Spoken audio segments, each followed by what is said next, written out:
دوستو یاد رکھنا، تگڑا اور مضبوط جوان پتہ کون ہوتا ہے؟ جس کی نظریں پوری طرح اس کے کنٹرول میں ہوں۔ یہ علامت جوانی ہے۔ جس آدمی کا پوری طرح، دو لوگ دنیا میں کبھی کوئی کارنامہ سر انجام نہیں دے سکتے، ایک جو حرام کھاتا ہو، ایک جس کی نظر ناپاک ہو۔ محمد بن قاسم جب یہاں آئے تھے نا، تو ایک دن بڑے پریشان تھے، تو ایک بزرگ کہنے لگے آپ کیوں پریشان ہیں؟ کہنے لگے راجہ دہر سے مقابلہ ہے اور ہماری فوج تو سندھ کے رستے بھی نہیں جانتی، زبان بھی نہیں جانتی، لڑیں گے کیسے؟ دو چار دن کے بعد ان بزرگوں کی دوبارہ محمد بن قاسم سے ملاقات ہوئی تو بڑے خوش تھے۔ کہا اب آپ کیوں خوش ہیں؟ کہنے لگے وہ میرا مقابلہ نہیں کر سکتا، میں نے تحقیق کر لی ہے۔ کہا کیوں؟ کہنے لگے نظر کا گندہ ہے، اور جو نظر کے گندے ہوتے ہیں وہ میدانوں میں ٹھہرا نہیں کرتے۔ میدان کے لیے نکلنے کے لیے پاک جوانی کی ضرورت ہوتی، تطہیر مزاج ہونا ضروری ہوتا ہے، پاکیزہ افکار اور سچی اور سچی ستھری سوچوں کا ہونا ضروری ہوتا ہے۔ اس لیے فرمایا کہ میرا مقابلہ نہیں کر سکتا۔ حضرت عبداللہ ابن حذافہ کمرے میں تھے، تو وزیر کی بیٹی اندر سجی سنوری پہنچ گئی۔ جیسے ہی آپ نے اس کفر کی چال کو دیکھا تو تیمم کر کے نفل شروع کیے۔ وہ ساری رات بیٹھی رہی، رب کا بندہ ساری رات عبادت کرتا رہا۔ عبادت بڑا سہارا ہے، مصلی بڑا سہارا ہے اللہ کے بندوں۔ صبح دروازہ کھولا، وزیر نے اپنی بچی سے پوچھنا چاہتا تھا رزلٹ کیا نکلا، تو وہ کہنے لگی پیچھے ہٹ جا، اب تیرا میرا تعلق کوئی نہیں، میں نے نبی پاک کا کلمہ پڑھ لیا۔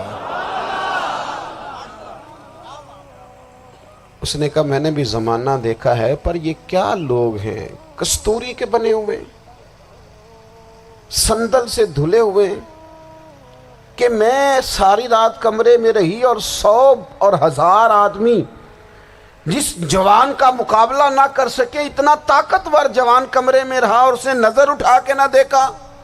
او کچا رنگ للاری والا جڑا چڑھدا تے لیندا رہندا ہے، اے عشق تیرے دا رنگ محمد چڑھیا پھر نہیں لیندا۔ میں کہا ایک دفعہ نظر اٹھا کے نہیں دیکھا، کمال ہو گئی۔ اتنے بڑے لوگ، اتنی بڑی سعادت مندی، فیروز بختی، معاملہ فہمی حد ہو گئی۔ اللہ اکبر۔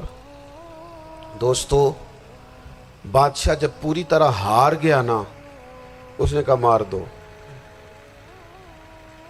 تیل گرم کیا ایک کڑاہی میں، اور جب آپ کو اس میں ڈالنے لگے تو آپ کی آنکھوں میں آنسو آ گئے۔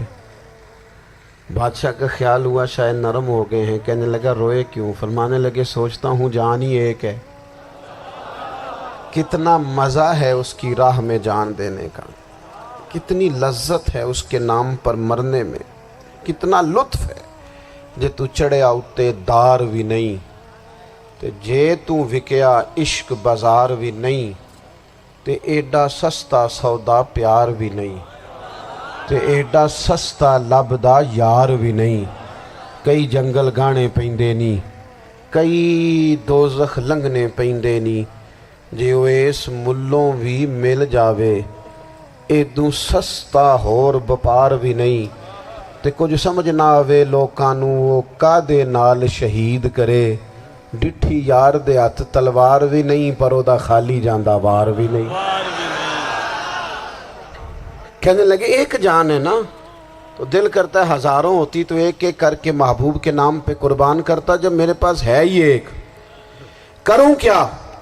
حضرت عبداللہ ابن حذافہ رضی اللہ تعالیٰ عنہ جب روئے اور بادشاہ نے یہ بات سنی، تو بادشاہ اٹھ کے کھڑا ہو گیا، سارے وزیروں مشیروں کو کہنے لگا تم نے کہا تھا نا بندہ ضائع کرنے والا نہیں، یہ بھی ضائع کرنے والا نہیں۔ کہنے لگا میرا ماتھا چومو، تم جیسے لوگوں کو قتل نہیں کرنا چاہیے، آزاد کرنا چاہیے۔ عزیز اپنی زندگی سے نا یہ بہت زیادہ ہرس، ہوس، طمع، اور یہ کسی بات کی بھی ہو، ہرس صرف پیسوں کی نہیں ہوتی ہے، شہرت کی بھی ہوتی ہے، یہ بیماری انسان کو اقتدار کی بھی ہوتی ہے، تعریف کی بھی بیماری ہوتی ہے، یہ سارے نقص ہوتے ہیں لوگوں کو، اور معاذ اللہ بعض جبوں کبوں کے اندر بھی ہوتے ہیں، وہاں بھی پنپتے ہیں۔ اپنی زندگی جب تک اس سادگی میں نہیں لاؤ گے جو رسول پاک نے عطا فرمائی ہے، جب لوگ آسانیوں میں پوری طرح الجھ گئے تو پھر وہ دور ہوئے اور کفر چڑھ گیا۔ دوسری بات، اللہ کے محبوب صلی اللہ تعالی علیہ وسلم کی محبت ہم سے تقاضا کرتی ہے کہ ہم اس مشن کے لیے کام کریں جس مشن کے لیے رسول پاک نے کام فرمایا ہے۔ ہم سارے کام بڑے مضبوطی سے، سوچ سمجھ کے، تدبر سے، حکمت سے، تقاضوں کو مد نظر رکھتے ہوئے کرتے ہیں سارے کام۔ دین کے کام میں ہمارا مزاج نہیں ہوتا، او ہو جائے گا جی، آپ بسم اللہ پڑھیں جی، شروع کریں جی۔ آپ تقاضوں کو سمجھیں، چیزوں کو دبائیں نہیں، چیزوں پر غور کریں۔ کسی کے ذہن کی سطح پر سوال ابھرتا ہے، اس کا تسلی بخش جواب دیں۔ اپنی زندگی میں دین کے کام کے لیے اپنے آپ کو وقف کریں، اور دین کے کام کے بہت سارے پہلو ہیں۔ ہزاروں لوگوں کو قرآن پاک ٹھیک پڑھنا نہیں آتا، ہزارہا لوگ ہیں جو قرآن مجید کے مطالب سے آگاہ نہیں ہیں، دین کی بنیادی ضروریات سے لوگ نابلد ہیں۔ میں آپ کو کس طرح یہ بات سمجھاؤں کہ ہزاروں کی تعداد میں طلاقیں اس لیے ہوتی ہیں کہ مردوں کو طلاق کے مسئلے نہیں آتے، انہیں پتہ نہیں ہے کہ مجھے حقوق زوجین کے معاملے میں کیسے چلنا۔ ڈھیر سارے گھروں میں تباہی اس لیے ہے کہ تربیت اولاد کا دینی منہج ہمیں نہیں پتا۔ اپنا حصہ ملائیں دین کے کام میں۔ ایک آدمی کو اگر تو نمازی کرنے میں کامیاب ہو گیا، تیری زندگی بدل گئی۔ وہ دین بیزار لوگ جو ہمارے بیچ بیٹھ کے ہماری نوجوان نسل کو پگڑی اور داڑھی کا نام لے کے بنیادی طور پر دین سے دور کرتے، ایسے نوجوانوں کو دین کا پیغام محبت دے کر دین کے قریب کرنا ہماری ڈیوٹیوں کا حصہ ہے۔ ہمیں ذمہ داری کا احساس کرنا پڑے گا، ہمیں یہ خاص قدم اٹھانا پڑے گا، توجہ دینی پڑے گی۔ مساجد، مدارس، میں آپ سے عرض کروں، اتنی ڈٹ کے مخالفت ہوتی ہے نا مدرسوں کی، اتنی ڈٹ کے۔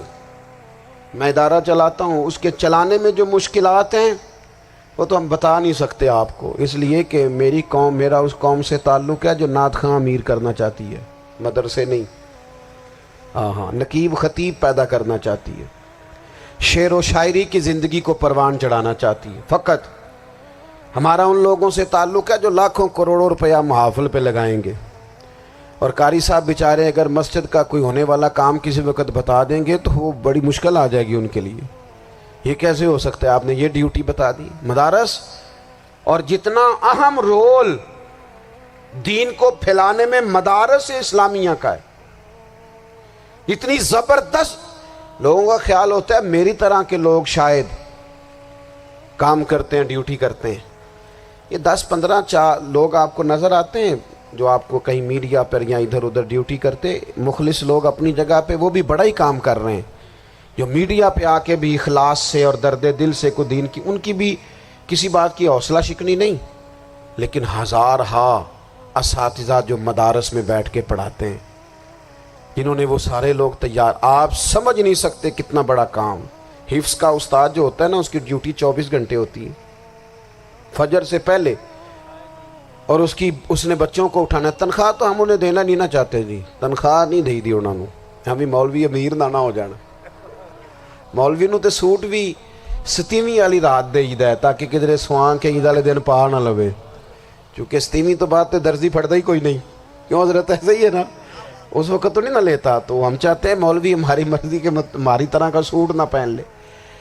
مدارس کی مضبوطی، آپ یہ دیکھ لیں، یہ صلاح الدین ایوبی کا تعلق بھلا کس چیز سے تھا؟